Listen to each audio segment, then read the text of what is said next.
Today's episode deals with a lot of things, and it also starts the grand journey that is Daddy's travels around the world. Starting with the first stop outside the Middle East, London, to the place I grew up hearing stories of snow and hail, of the bazaars and the parks, and Daddy's travels beyond our imagination. Hey guys, welcome to Backyard Miracles. This is your host Farha, and now let's get back to the scheduled programming of the day. Today's episode.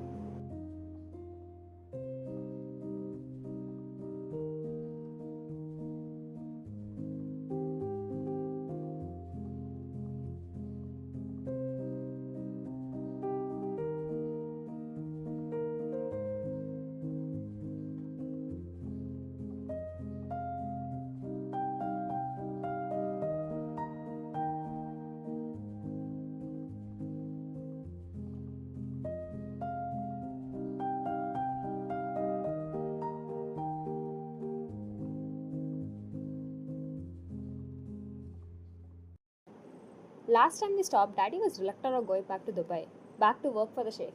By then, he had been working for him for about 4 to 5 years and had risen to become his PA.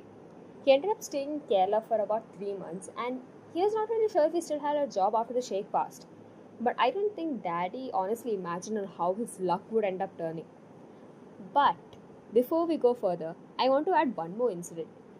Daddy ended up going to Pakistan at a time where Indians couldn't even step foot in that country. Sheikh Ahmed ended up getting Daddy a UAE passport, and he ended up going there with them on a hunt. And since Sheikh Ahmed was a foreign dignitary, they ended up rolling a red carpet for them. And the Sheikh asked Daddy to step out into it first. He was hesitant, but eventually went up and did it. He ended up walking on that red carpet even before the Sheikh and his envoy did. And Daddy still remembers the date, January 1st, 1976. And he ended up staying in Pakistan for actually a month.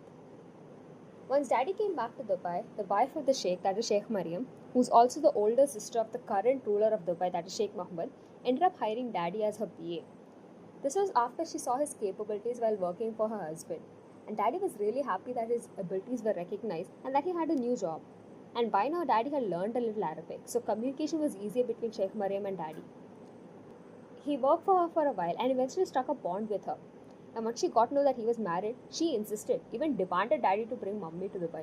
She kept saying, get her passport, bring her here to Dubai. By this time, around 4 years had passed since they got married. And they had a son, my uncle. And it had now been 5 years since he started working for the royal family. He came to Kerala sometimes on a routine visit to see his family, but he didn't bring Mummy back with him to Dubai. When Sheikh Mariam asked, Daddy said that he'll bring her the next time he went to Kerala. But the next time went on for like 2 years or so. And Daddy would go to Kerala to see his family and then go back to Dubai. And when Sheikh Mariam would ask where is his wife and why he didn't bring her, Daddy would say that he'll bring her on the next visit. Eventually, he did bring her, but she didn't have a visa for coming to Dubai. So Sheikh Mariam gave Daddy a letter to submit to the consulate in Bombay so that they can give Mummy her visa. And so Daddy ended up bringing Mummy to Dubai, where they had a second child, a daughter, aka my mom, 2 years later. And then they had a third child, my uncle. During this period, they would visit their family in Kerala when they can, and then they would come back to Dubai. This is also around the time Daddy started his foreign visits. He would go with Sheikh Mariam to London at first, sometimes he'd change to Geneva, Switzerland, Paris, wherever she went, Daddy went with her. He would explore the city, shop at the bazaars for all the requirements, and then come back and do his duties as a PA. And whenever he went to London, Daddy ensured that Mummy and the kids were looked after. And Sheikh Mariam would also ensure that someone was always there to keep an eye on Mummy and the kids.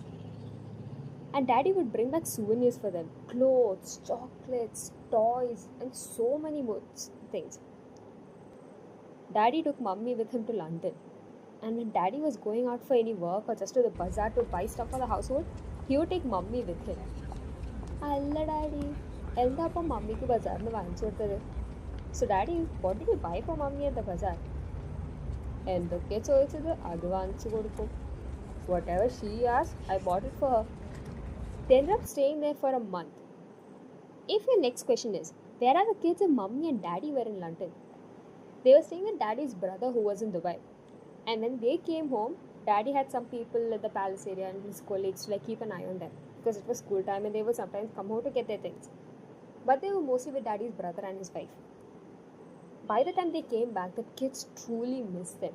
In fact, the younger son went up running to my grandmother and cried, saying how much they missed Mummy. And after saying how much the kids missed her, Mummy felt hesitant about going to London again without them. Daddy still went there at times though, and sometimes the trips would extend and stretch to Geneva, Switzerland, Paris, Italy, and any other European countries and cities. I still remember Daddy showing me this picture of him surrounded by snow. I honestly am not sure if it was London or Geneva, but it was one of those places where it would snow heavily. And Daddy looked a bit like a penguin with his heavy coat and sunglasses. And whenever he went there, he made sure Mummy and the kids were always taken care of. And when Mummy got pneumonia during one of Daddy's visits to London, some of the assistants to Sheikh Mariam would come home and keep an eye on the kids while Mummy was at the hospital. They wouldn't take them for dinner and bring them to the hospital so that they can eat it with Mummy. Mummy describes how the food in the hospital was very bland, but the kids seemed to enjoy it. And they even had some type of special potato which was so yummy that the kids almost finished it. And how the assistant would always tell them, save some for your mother, while they were all trying some of the food. They took care of all their needs until Mummy was well and Daddy came back from London. They would even take the kids out for outings to some places they like, take them for dinner, chocolates, and get them even school supplies, and then bring them back home. And he went almost every year with them to London or whichever European city they wanted to go to. If you remember, I mentioned in the first episode about how Daddy witnessed some of the biggest events in the history of the world. Alla Daddy, அப்போ எப்போட இப்போ king சார்ல்ஸிൻ്റെയും princess ഡയാനയുടെയും കല്യാണം കണ്ടത്? Wait, so Daddy, when did you see the wedding of Prince, now King Charles and Princess Diana? Well, so it turns out that he did not really get to go see the wedding in person. He did visit London sometime after the wedding, within the period where it would still be a highly discussed topic. What I thought was that he got to see the wedding, and in turn got one of the ceremonial plates with their wedding date and faces as a souvenir. What actually happened was that it was meant for Sheikh Mariam since she was a diplomat, and she got it as a gift, and she ended up giving it to Daddy. And the best part was that it was one of a kind, and very few pieces were made of that plate. It's still displayed at home on one of the shelves, and I thought it was something normal until I saw what was written on it and who was featured. Appa Princess Diana at a funeral procession. So how about Princess Diana's funeral procession? This experience of Daddy's was a bit unique, as Daddy didn't realize what was going on until much later. Daddy was sitting in Hyde Park and enjoying the weather with his friends when he saw this huge crowd of people gathering close by and this big procession on the road. And flowers were all over the sides of the road and people all looked very upset. He thought maybe it was some sort of parade happening, but later on only he realized that it was Princess Diana's funeral procession. And the thing was, he knew it was something significant at the time, but what he didn't know was that his future granddaughter, that is me, loves history and has seen the footage of how crowded the entire area of the procession was.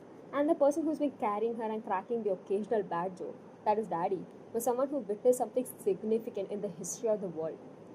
This made me wonder, has Daddy been a witness to any more of events like this in world history, or was this just a one-time thing? As he was narrating the whole story, he kept teasing me at how my eyes would go wide at each time he said a detail, and how I kept having the same reaction, how easily and coolly he was telling all these stories. He remembered the memories, and the same eyes also lit with joy and happiness. The happiness at how each time I was documenting everything he was saying, and how all I wanted was more. That's all for today, guys. Thank you so much for listening. This is Farha signing off. We'll be back next Saturday with the next episode of Backyard Miracles.